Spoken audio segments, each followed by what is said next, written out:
For most of us, Cinderella is the ultimate fairy tale, a story of kindness rewarded, of a poor girl transformed into a princess by a wave of magic.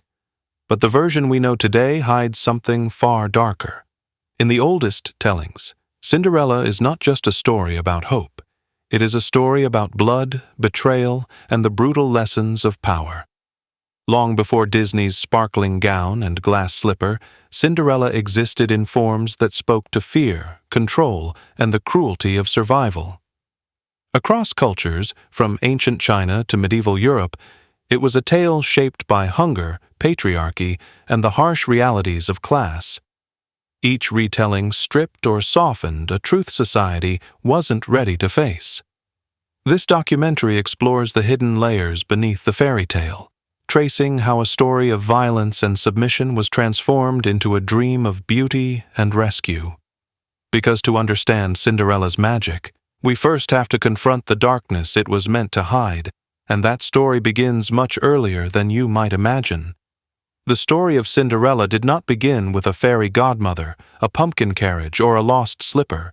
It began centuries before Disney ever existed, long before printed books or even the brothers Grimm. Its roots stretch back through time, across continents, showing how a single story about a mistreated girl could survive, adapt, and reveal the values of every culture that told it. The earliest known version of Cinderella comes from China over 1,000 years ago, during the Tang dynasty. It was the story of a young woman named Ye Xian. She was kind, beautiful, and mistreated by her stepmother after her father's death. Ye Xian's only friend was a magical fish, whose bones granted her wishes. When her stepmother discovered this, she killed the fish, a shocking act that set off the girl's transformation. With help from the spirit of the fish, Ye Xian was given a beautiful gown and tiny golden slippers so she could attend a festival. When one slipper was lost, it found its way to a king, who searched for its owner and married her. This ancient Chinese version already contained many familiar elements: the cruelty of the stepfamily, the magical transformation, and the symbolic slipper that fit only the true heroine. But it was not a fairy tale for children. It reflected ideas deeply rooted in Chinese culture, such as virtue, fate, and social order. The small slipper was not just an accessory, it symbolized refinement, purity, and the social expectations placed upon women. In Ye Xian's world, beauty and obedience were rewarded, while greed and cruelty led to punishment. The story was both a dream of justice and a warning to stay within the boundaries of proper behavior. Centuries later, similar tales began appearing across other parts of the world. In ancient Greece, the historian Strabo told a story that also sounds strikingly familiar. Around the 1st century before the Common Era, he wrote of a Greek slave girl named Rhodopis, whose sandal was carried by an eagle to the lap of the pharaoh. The pharaoh, fascinated by the unusual event, searched for the owner of the sandal and made her his queen. Though this version had no evil stepmother or fairy godmother, it carried the same idea: a poor, humble girl chosen by fate and elevated to greatness through a lost shoe. As these tales traveled across continents, they evolved to fit the cultures that adopted them. Oral storytelling ensured that every generation shaped Cinderella to reflect its own fears and hopes. By the Middle Ages, versions of the story were circulating across Europe, passed on by word of mouth long before anyone wrote them down. Each version reflected the values of its society, and most of them were far darker than the gentle fairy tale we recognize today. One of the most influential versions came from Italy in the 17th century. In 1634, an Italian writer named Giambattista Basile published a collection of folk tales called the Pentamerone. Among them was a story titled La Gatta Cenerentola, or The Cat Cinderella. In this version, the heroine's name was Zezola. She was mistreated not by a stepmother, but by her own governess, who convinced her to kill her real mother. After the murder, the governess married Zezola's father and turned against her, forcing her into servitude. The story was filled with betrayal, guilt, and moral decay, a far cry from the innocent wish fulfillment of modern versions. Basile's version revealed something important about the time it was written. In 17th century Italy, society was obsessed with morality, reputation, and female obedience. Stories like The Cat Cinderella warned women of the dangers of disobedience and the consequences of ambition. At the same time, they also offered a hidden fantasy of escape, the hope that even the most powerless girl could one day rise above her suffering. A few decades later, another writer would take this story and reshape it into something more elegant and moral. In 1697, French author Charles Perrault included Cendrillon, or The Little Glass Slipper, in his famous collection of tales. This is the version that most people recognize today, the one where mice turn into horses, pumpkins into carriages, and a fairy godmother appears to make everything right. Perrault's Cinderella was gentle, polite, and full of grace. There was no blood, no revenge, and no murder. When her stepsisters begged for forgiveness, she granted it freely. But behind this polished French version was a deeper purpose. Perrault wrote his tales for the aristocratic salons of Paris, not for children. His stories reflected the values of polite society: grace, manners, humility, and the reward of virtue. Cinderella was not just entertainment. It was a lesson about how to behave. A well-mannered young woman, even if poor, could win the favor of those above her if she remained kind and patient. The glass slipper symbolized refinement and fragility, qualities prized in women of that era. Yet, as the story softened in tone, it also began to lose some of its raw emotion. Perrault's Cinderella offered an idealized world where goodness was always rewarded and evil was punished with mercy. It was a world that comforted people rather than challenged them. Then came the brothers Grimm, Jacob and Wilhelm, in the 19th century.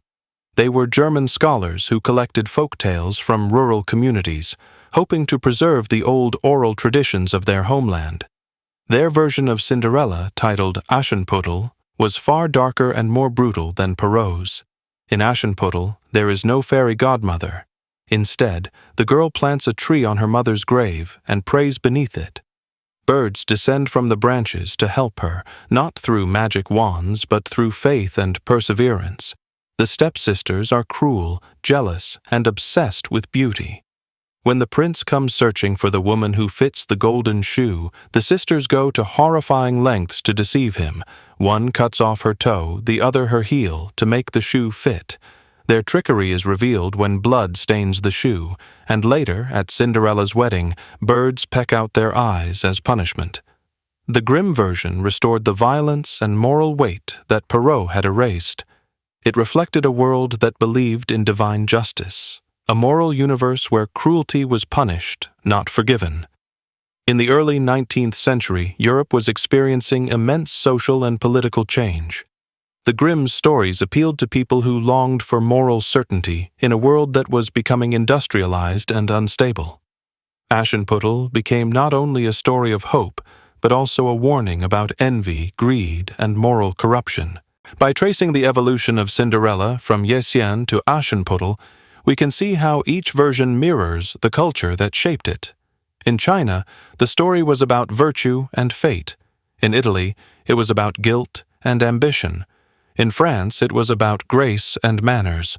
In Germany, it was about faith and justice. Every retelling revealed the fears, dreams, and social structures of its time.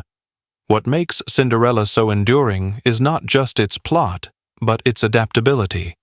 The story could be shaped into whatever lesson a society wanted to teach. It could warn against pride, reward obedience, or promise that suffering would lead to reward. It was a moral mirror, reflecting not who we are, but who we want to believe we can become.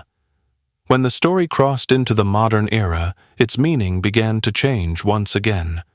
The 19th and 20th centuries saw the rise of printed books, literacy, and later film. Fairy tales became products, stories to entertain, to sell, and to shape childhood ideals. Cinderella slowly transformed from a moral warning into a dream of personal transformation. Instead of justice or divine reward, the focus shifted to beauty, romance, and individual success. This transformation reached its peak in the mid-20th century when Walt Disney adapted Cinderella into an animated film released in 1950.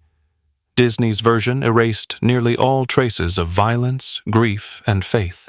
The heroine no longer prayed to her mother's spirit. She sang to friendly mice and dreamed of her prince.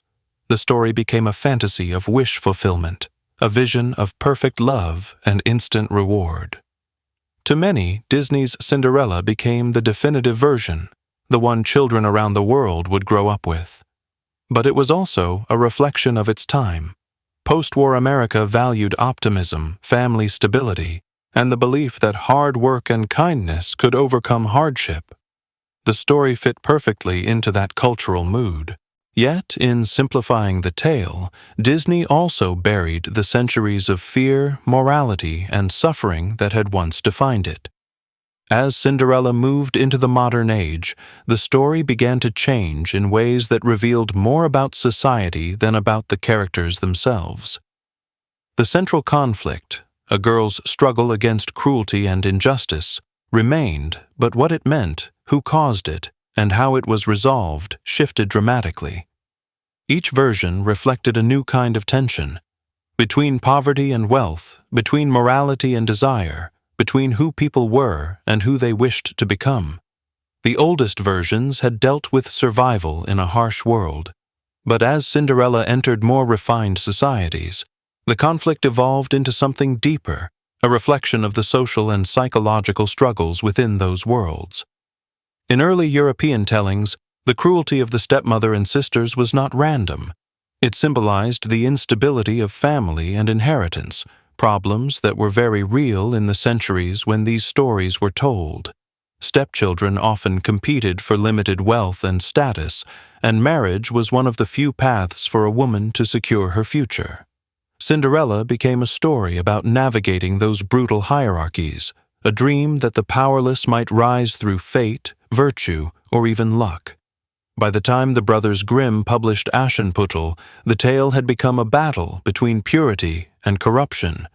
The conflict was not just between family members, but between moral worlds. Cinderella's suffering was a test, her endurance a sign of divine favor. The Grimms lived in an age when religion and morality shaped every part of life. A young woman's behavior was judged as a reflection of her family's honor, and stories like Cinderella reinforced that ideal. The cruel sisters were punished not only for their cruelty, but for their vanity. Cutting off parts of their bodies to fit the shoe symbolized a society willing to sacrifice integrity for appearance. Yet as the story continued to spread, it began to face a new kind of conflict between tradition and modernity. When the 19th century gave way to the 20th, people were questioning the roles that fairy tales had always enforced. Women's rights movements were emerging, class barriers were shifting, and new technologies were changing how people thought about progress and success. In this new world, Cinderella no longer served only as a moral lesson. It began to reflect people's growing obsession with transformation, not spiritual transformation, but personal reinvention. During the early decades of the 20th century, the Cinderella story was retold again and again, not in books, but on stage and screen. Silent films, theater plays, and early musicals all borrowed from its familiar structure. An underdog rises from obscurity to greatness. In the 1920s and 1930s, as Hollywood grew into a global force, Cinderella became one of its favorite templates. Movie audiences, facing the Great Depression, wanted stories of hope, tales where dreams came true against impossible odds. In this period, the Cinderella conflict transformed into something uniquely American. It was no longer about moral virtue or divine justice. It was about ambition and the promise of self-made success. The girl who rose from rags to riches symbolized not just moral purity, but the dream that anyone could achieve greatness with enough determination. It was the same dream that Hollywood itself sold to millions, that a single discovery, a bit of luck, or the right connection could change one's life forever. Walt Disney understood this cultural hunger perfectly. When he released Cinderella in 1950, he wasn't just adapting an old fairy tale, he was reshaping it for a post-war audience. After the devastation of the Second World War, people wanted reassurance that goodness and patience still mattered. The Disney version gave them that, but in a simplified, optimistic package. The story's darker roots were removed, the violence erased, and the conflict softened into something emotionally safe. In Disney's world, evil was external. The stepmother was cold and cruel, but her cruelty had no deeper social cause. The magic that saved Cinderella came from outside herself, from a benevolent fairy godmother, rather than her own faith or effort. The message was clear. Even in a cruel world, kindness would be noticed, and someone, or something, would reward it. It was a comforting vision, but also a passive one. Cinderella did not challenge her situation. She endured it. She was rescued, not empowered. This was a reflection of the gender ideals of mid-20th century America. Women were encouraged to be graceful, patient, and supportive, to believe that goodness and beauty would eventually be recognized by the right man. The story reinforced these expectations, turning Cinderella into an ideal of femininity. She was not a fighter or a thinker. She was a symbol of quiet endurance.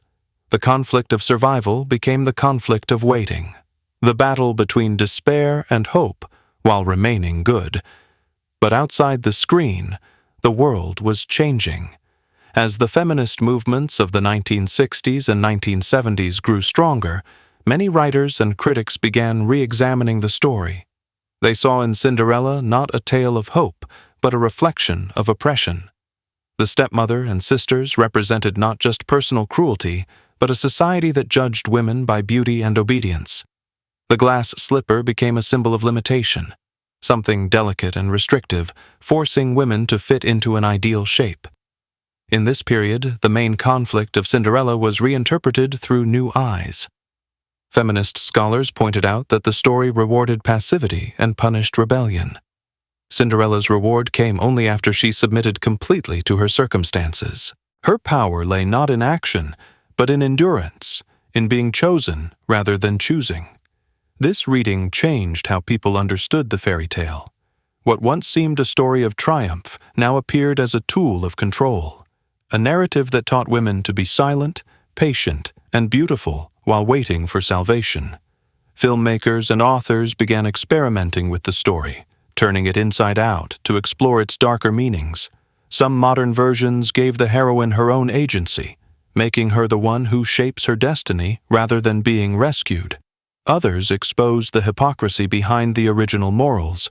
In some retellings, the prince was revealed as shallow or unworthy, the slipper a trap rather than a prize. The conflict of Cinderella was no longer just between good and evil, it was between truth and illusion. The story had become a battlefield for cultural values. On one side were those who wanted to preserve the comforting dream of the fairy tale, the belief in happy endings and moral justice.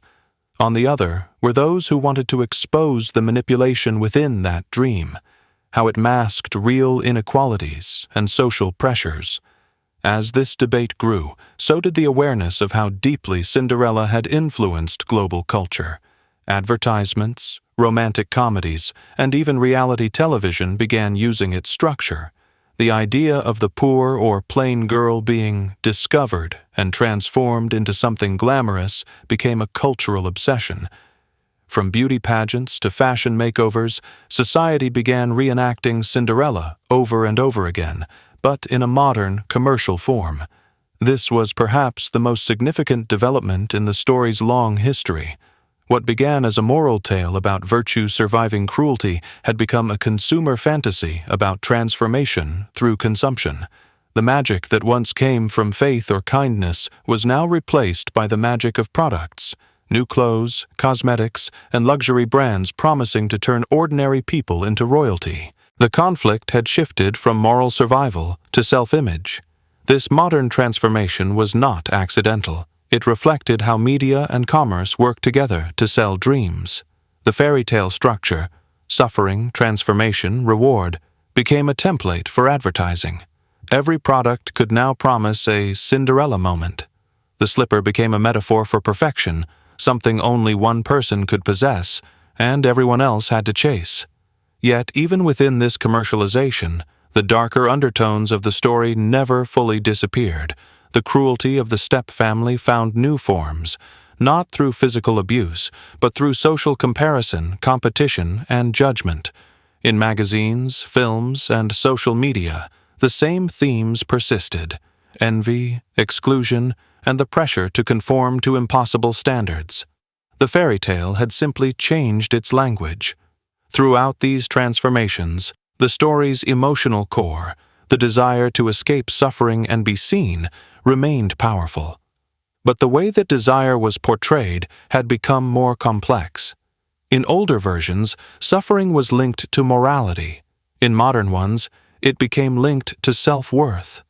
The story began to reflect the loneliness of modern life, the fear of invisibility, the longing for recognition, and the hope that someone might still see one's value despite the world's indifference. This shift also exposed another layer of conflict: the relationship between fantasy and reality. The original Cinderella existed in a world of magic and divine justice, where moral order eventually restored balance. The modern world, however, had no such guarantees. Real life was unpredictable and often unfair, yet people continued to tell and watch Cinderella stories, as if repeating them could make them true. The persistence of this story reveals something profound about human psychology.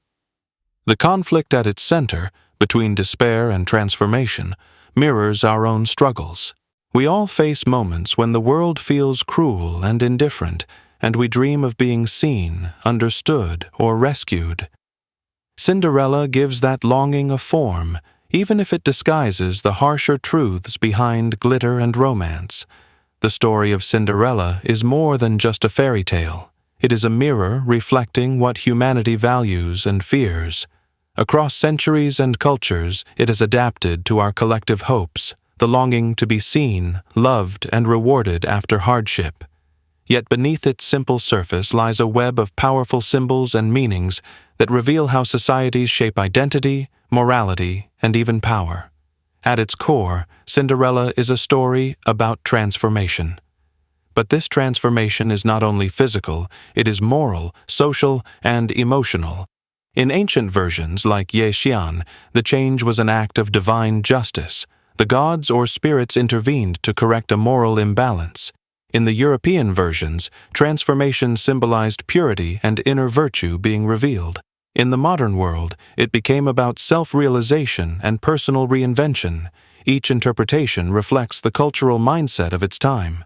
The glass slipper, perhaps the most famous object in the story, is one of the clearest examples of symbolism evolving through history.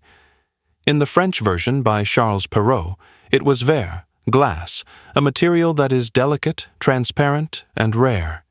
It symbolized purity and perfection, qualities admired by the aristocratic society of 17th century France. A glass slipper could fit only one person because it represented a flawless ideal, something that could not be bent or altered. It was a message that true grace could not be faked. You either possessed it or you did not. But in some early translations, scholars debated whether Perrault had meant verre, a type of luxurious fur. If it were fur instead of glass, the meaning would shift entirely. Fur represented warmth, wealth, and sensuality. Far less fragile, but far more physical. This small confusion shows how even one word could change how the story was understood. Whether glass or fur, the slipper remained a symbol of exclusivity, the proof that only one kind of woman could be chosen. Beyond its physical meaning, the slipper also reflected social and psychological ideas.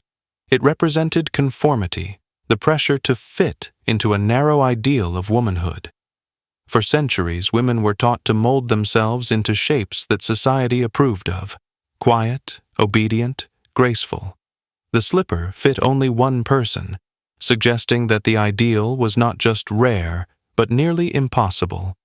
It was an image of perfection that left no room for imperfection. In that way, The symbol became both beautiful and cruel. Another central symbol is the act of transformation itself, the moment when Cinderella's rags turn into a gown. In older versions, this moment carried religious meaning. It represented purification or spiritual renewal. Suffering was not meaningless. It was the path through which one proved virtue. In modern retellings, that moment became secular, reflecting a more material kind of magic. The transformation was no longer granted by divine power, but by technology, fashion, or self-discovery. Psychologists have long been fascinated by the emotional depth of this story.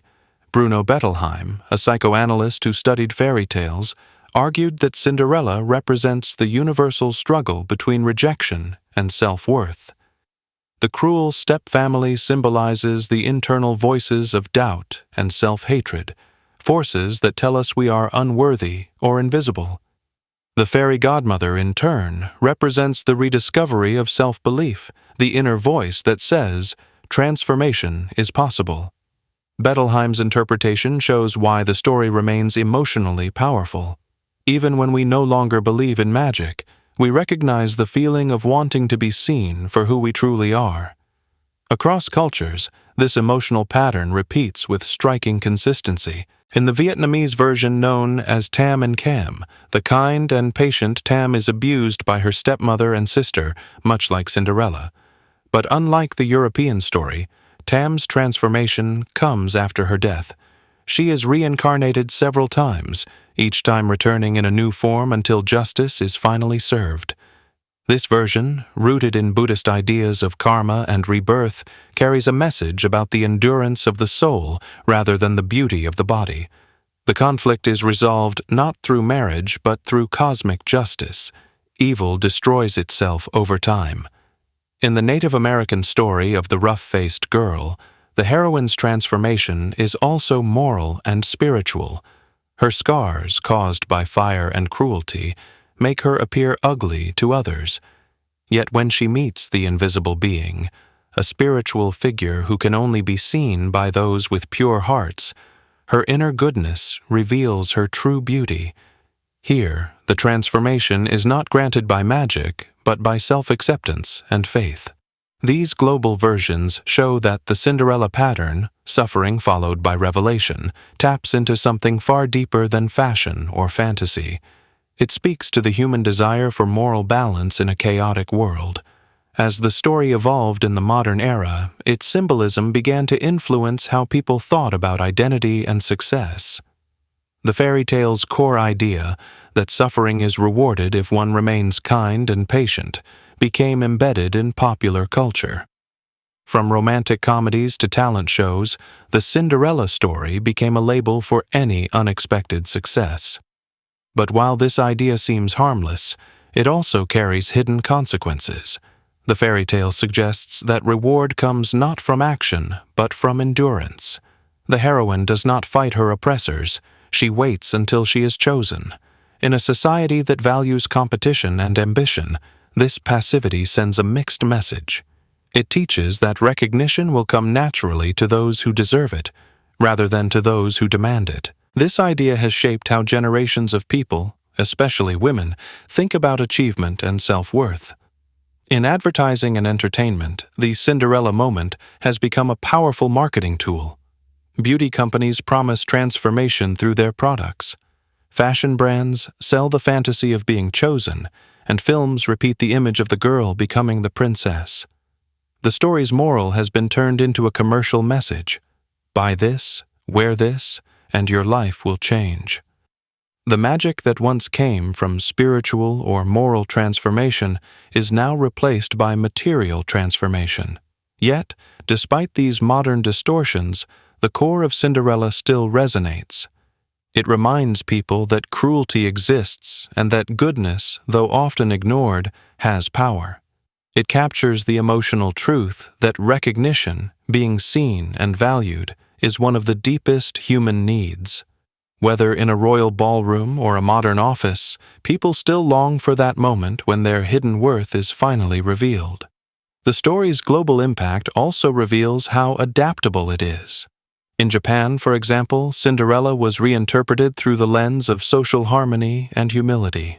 In Japanese versions, the heroine's modesty and respect for order are central virtues, reflecting cultural values of self-restraint and emotional balance.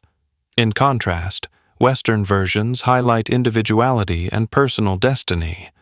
These cultural differences show how a single story can express opposite ideals depending on where it is told.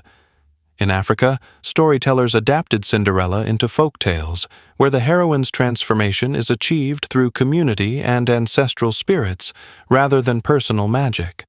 The lesson there is collective. Harmony with one's people and respect for elders lead to justice. In these versions, kindness is not a passive trait, but an active moral duty. The story teaches that generosity and faithfulness sustain the community, not just the self. Through all these versions, one symbol remains constant: the act of recognition. Whether it is a prince identifying the owner of a slipper or a spirit seeing the purity of a soul, the story ends when the hidden truth is revealed. This moment represents validation, the point where the unseen becomes seen, the unvalued becomes valued. It reflects our own craving for fairness, for proof that goodness will be acknowledged even if the world ignores it for a long time. However, this same symbolism also exposes the darker truth hinted at in the title of this documentary, that Cinderella may also be a story of control. The promise of recognition can be used to justify inequality. It tells the oppressed to wait patiently because their reward will come eventually. It teaches that happiness depends on being chosen by someone powerful, a prince, a savior, or a system. In this sense, the fairy tale hides a dangerous idea, that acceptance and love must be earned by conforming to a perfect image. This hidden message is what makes Cinderella both enchanting and unsettling. It gives comfort while quietly reinforcing social hierarchies. It celebrates transformation, but only within approved limits. The poor girl becomes rich, but she does not question why she was poor. She is lifted from servitude, but the system that allowed her suffering remains untouched. The story reassures us that order will be restored, but never that order itself might be unjust. Even today, that message continues to echo in how we tell stories about success, beauty, and love. Whether it is a romantic film, a talent show, or a viral online success, the Cinderella story tells us that our dreams will come true if we are patient, kind, and worthy enough. What it rarely admits is that many people remain unseen, no matter how kind or patient they are. And yet perhaps that is why Cinderella endures. It is not because we believe in magic slippers or fairy godmothers, but because we believe in the possibility of being seen. Every culture, every generation, reshapes the story to express that yearning in its own way. The symbols shift, the settings change, but the emotional truth remains the same, that even in the darkest cruelty, people still hope for recognition and justice. In the end, Cinderella is not only a fairy tale about transformation, it is a reflection of humanity's endless search for meaning in suffering. It reveals both our noblest ideals and our deepest contradictions, our desire for justice and our acceptance of inequality, our belief in virtue and our obsession with beauty. That is the true power of the story. It survives because it contains both light and shadow. And so, when we look at Cinderella today, beneath the glitter and romance, we see ourselves, our fears, our dreams, and our illusions about what it means to be saved. The story that began as a whisper in ancient times still speaks to us because the questions it asks have never been answered. What makes a person worthy of love? Who decides who is chosen? And what happens to those who never find their slipper? Perhaps that is the real magic of Cinderella, not that she escapes her suffering, but that her story refuses to die. Conclusion. For more than 1,000 years, Cinderella has carried the same heartbeat, the dream of transformation. It has changed languages, continents, and meanings, but its emotional truth remains timeless. It teaches us about cruelty, endurance, and the fragile line between hope and illusion. Beneath the fairy tale's elegance lies a history of fear, morality, and desire hidden in plain sight. And maybe that is the dark truth of Cinderella, that every time we retell it, we reveal a little more about ourselves, about what we believe, what we envy, and what we still long to become.